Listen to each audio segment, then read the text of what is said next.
काफ़ी लंबा और इंटरेस्टिंग सेशन रहा है।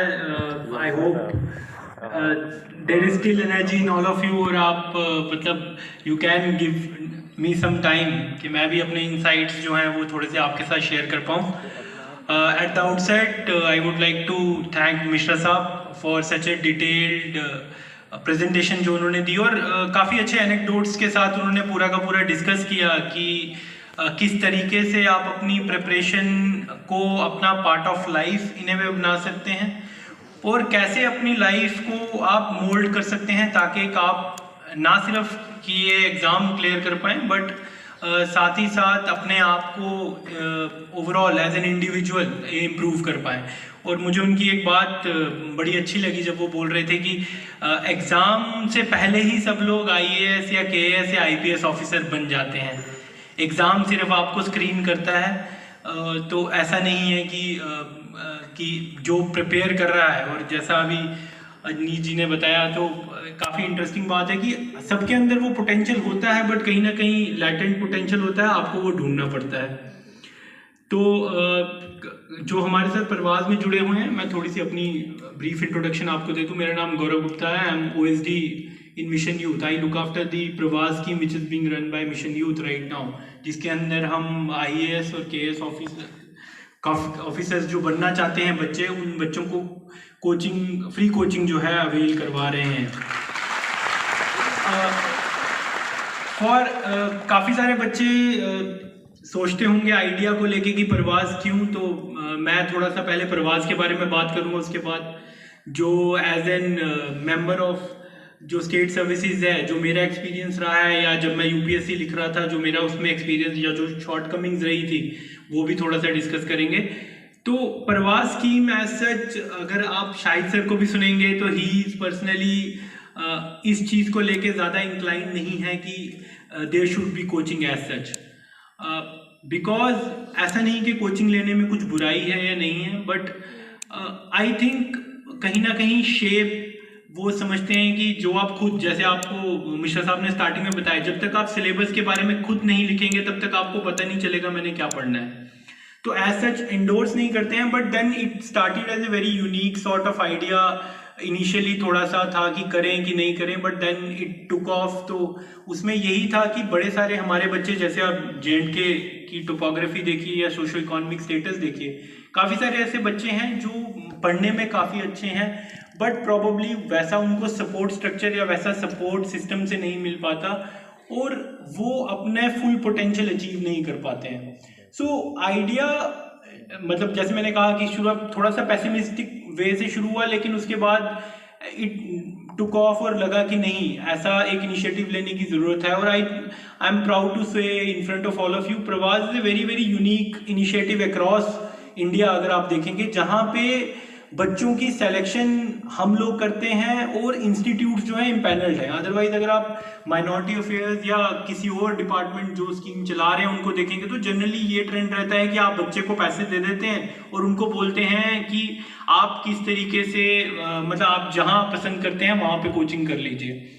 तो उसमें एक तो ये है कि कोई फीडबैक मैकेनिज्म नहीं है। जैसे आज का ये सेशन ही आप देख लीजिए, जो हमारे साथ चाणक्य IAS अकेडमी या और जो लोग बच्चे प्रवास के साथ जुड़े हैं, उनको आज एक गवर्नमेंट प्लेटफॉर्म, क्योंकि वो एक गवर्नमेंट प्लेटफॉर्म के साथ जुड़े हुए हैं थ्रू चाणक्य IAS अकेडमी, तो उनको मौका मिल रहा है आज हरविंदर सिंह जी जैसे और अजनीश जी जैसे, यहाँ कबीर साहब हैं हमारे पास, मिश्रा जी जैसे लोगों के साथ इंटरेक्ट करने का और प्रॉबली अपनी जो सोच है उसको इम्प्रूव करने का। सी, आप ऑफिसर बनना चाहते हैं, that is good, but end point जो है वो आपका एग्जाम नहीं है। End point is not just to clear the exam but the idea behind the exam. So like Mishra ji, I already reiterated कि स्क्रीनिंग है। स्क्रीनिंग के बाद आपका सही काम जो है वो शुरू होता है। जब आप वापिस अपनी सोसाइटी में जाएंगे, आप अपनी सोसाइटी में कंट्रीब्यूट करेंगे। जो चेंज जिसकी हम पेपरों में जब हम आंसर लिखते हैं, GS4 की बात चल रही थी, तो GS4 में एथिक्स में बड़ी बार हम ये लिखते हैं, हमें बड़े डिफिकल्ट से सवाल जो हैं सामने रखे जाते हैं, मॉरल सिचुएशंस रखी जाती हैं जहाँ पे you have to choose between 2 or 3 different outcomes which are there and all of them are very very difficult. So as officers जो हैं, you are expected to do what is the best. तो कहीं आप majoritarian view लोगे, कहीं पे आप right view लोगे, तो आपको वो चूज करना, वो डिसाइसिवनेस जो है वो ये एग्जाम मतलब ये एग्जाम सिखाता है। और कहीं ना कहीं वही चीजें हैं जो आपको इनकलकेट करनी है और जो आपको आगे लेके जानी है।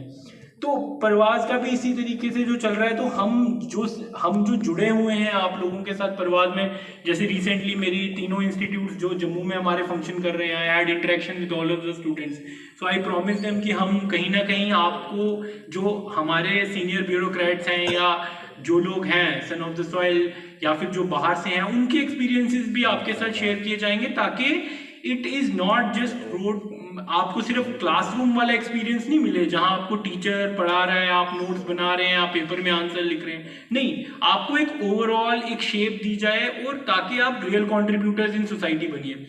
लेट्स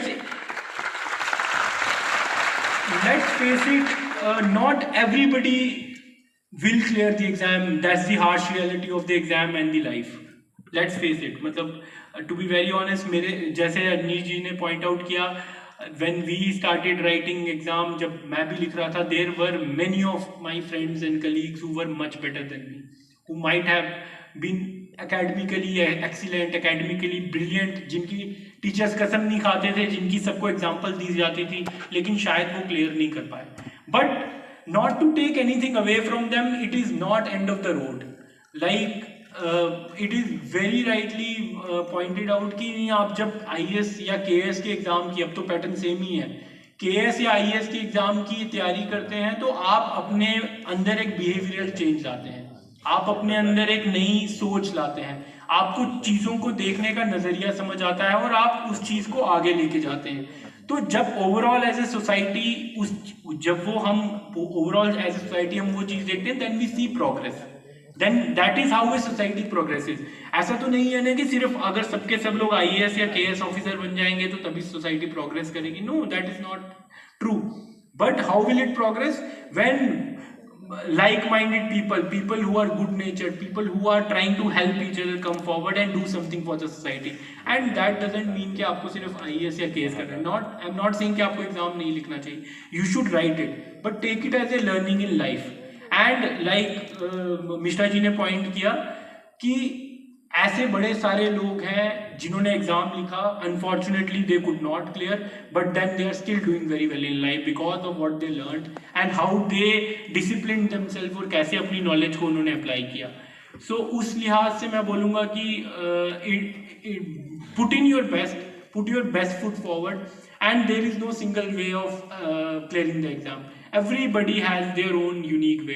कभी भी ये नहीं सोचना है कि वो ऐसा पढ़ रहा है तो मैं भी ऐसा पढ़ूंगा तो मेरा पेपर क्लियर हो जाएगा। I don't think that works for anyone in real life. आपका हर एक, you are all unique in your own way, आपके अपने सबके पर्सनैलिटी ट्रेट्स हैं, उन्हीं को आप जो है थोड़ा सा शार्पन कीजिए, उन्हीं चीज़ों को जो है try to find out what your strengths are and then work on those strengths. As long as आप अपनी shortcoming और strengths को नहीं identify करेंगे, you will not be able to clear the exam. And बड़ी अच्छी बात है कि कहीं ना कहीं you have to contemplate.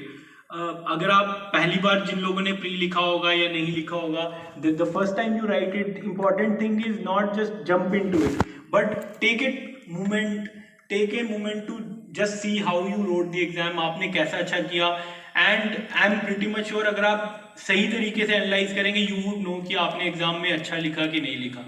तो ये चीज जो है वो आप take it as a learning, as it's an incremental process. Some of you will clear the exam in the first go, some of you will be clearing the exam second में होगा, किसी का थर्ड में भी होगा। But then as long as you are willing to improve yourself, as long as you are willing to see back and see where your shortcomings were, आप जब तक वैसा करते रहेंगे तब तक there is an equal probability, मैं बोलता हूँ कि there is a very good chance that you will clear the exam. तो बड़ी बार जब बच्चों के साथ प्रवास के अंदर इंटरेक्शन हुई तो बड़े सारे सवाल आते हैं, नहीं सर नोट्स बनाने चाहिए, नहीं ये करना चाहिए, न्यूज़पेपर हमें रेगुलरली पढ़ना चाहिए, क्या करना चाहिए। So I would say it simply, देखिए आप जो भी पढ़ रहे हैं उसको डिलीजेंटली पढ़ें, सिंसियरली पढ़ें। एंड प्रवास is not just an initiative जिसमें क्लासेस को लेके आई वुड से जिसमें आप एडवांटेज ले सकते हैं। Many of your friends are there जो मतलब फॉर दैट मैटर कहीं भी अगर आप पढ़ रहे हैं, स्टडी ग्रुप्स का जो फायदा होता है, you can take benefit of that.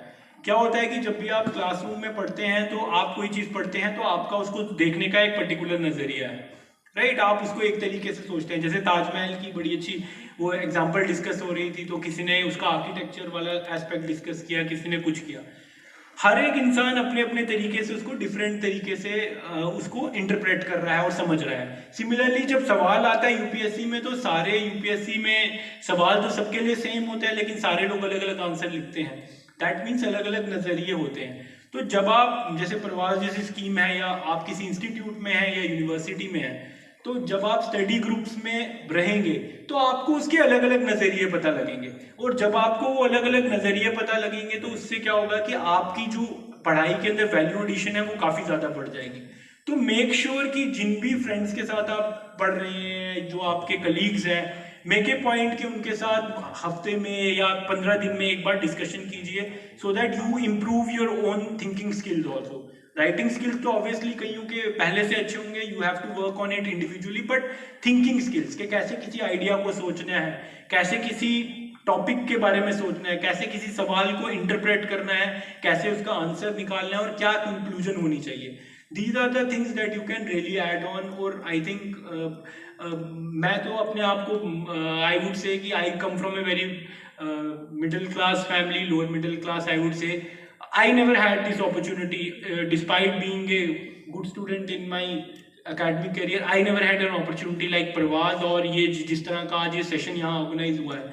Never have I ever visited or attended any such event. These events are eye openers and you are lucky to be part of these events। या government की तरफ से ऐसे initiative हैं जहाँ आप ये चीज़ें जो हैं जहाँ पे आपको ये चीज़ें बताई जा रही हैं और फर्स्ट हैंड एक्सपीरियंस मिल रहा है। There are people who have cracked the exam, there are people who understand it and they are coming forward and discussing things with you, sharing their own shortcoming या फिर sharing their own mantras of success so that you all can succeed in life. सो इसके साथ यही रहेगा कि do your best, put the best foot forward, don't think about what is behind. Paper होता है नहीं होता है, be relax. If you go to the exam in a relax mood, tension होती है। देखिए डर जरूरी है, क्योंकि जब तक आपको डर नहीं होगा तब तक you won't have that zeal और दैट ज़ेस्ट टू मूव फॉरवर्ड कि मुझे पढ़ना है। आपको डर होगा तो आपको पता है you have something to lose. इंसान सबसे खतरनाक कब होता है, मतलब वो तब होता है जब उसको पता है कि there is something to lose and I have to protect that. तो कहीं ना कहीं आपको वो फेयर होना चाहिए, but at the same time you should be relax. It's not अगर आप उस तरीके से वैसे सोच के जाएंगे तो you will be able to put in your best in the exam and write your best answers.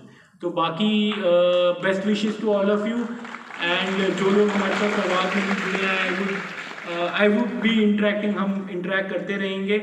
Make use of this facility, make use of this opportunity, not everybody gets that, and do well. And जब आप लोग officer बन जाएंगे, take a step forward. जो आपको लगता है deserving candidates हैं, try to help them in your own way. जो आपके एरिया से हैं, जिनको हेल्प की ज़रूरत है, you can also contribute in that way and then work for the betterment of the society. Thank you so much.